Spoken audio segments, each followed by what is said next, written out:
Money challenge లో day 7 development, money development. దీన్ని మీరు వీడియోని 28 టైమ్స్ విన్నా మీ మనీ కనెక్షన్స్ ఇప్పటికే 6 డేస్ నుంచి చేస్తున్నారు కాబట్టి డెవలప్మెంట్ లో కూడా చాలా పాజిటివ్ రిజల్ట్ ఉంటుంది. స్టేట్మెంట్లు అన్ని మీరు బాగా ఫాలో అవ్వండి. నేను పాజిటివ్ క్యాష్ ఫ్లోకి అర్హత ఉన్న వ్యక్తిని. నా చుట్టూ సమృద్ధిని, సంపదని నేను చూడగలుగుతున్నాను.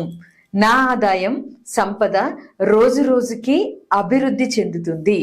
నా వ్యాపారాల ద్వారా లాభాలను పొంది అంచెలంచెలుగా నేను ఎదుగుతున్నాను. అన్ని మార్గాలలో మనీ ప్రవాహం నన్ను తాకుతుంది. ఊపిరి పీల్చిన వదిలిన డబ్బు శక్తి నాలో సెన్స్ చేస్తున్నాను. మనీ విషయంలో చాలా ఫాస్ట్ గా డెవలప్ అయిన వ్యక్తిని నేను. Thank you money, thank you universe. 7 statements ని కంప్లీట్ చేసి సక్సెస్ఫుల్ గా కంప్లీట్ చేసిన వాళ్ళు సక్సెస్ఫుల్ అని కింద కామెంట్స్ లో షేర్ చేయండి. ఎవరైనా ఫస్ట్ టైం చూస్తే మాత్రం మిగిలిన 6 డేస్ ఛాలెంజెస్ ని కూడా ఫాలో అవ్వండి. Thank you.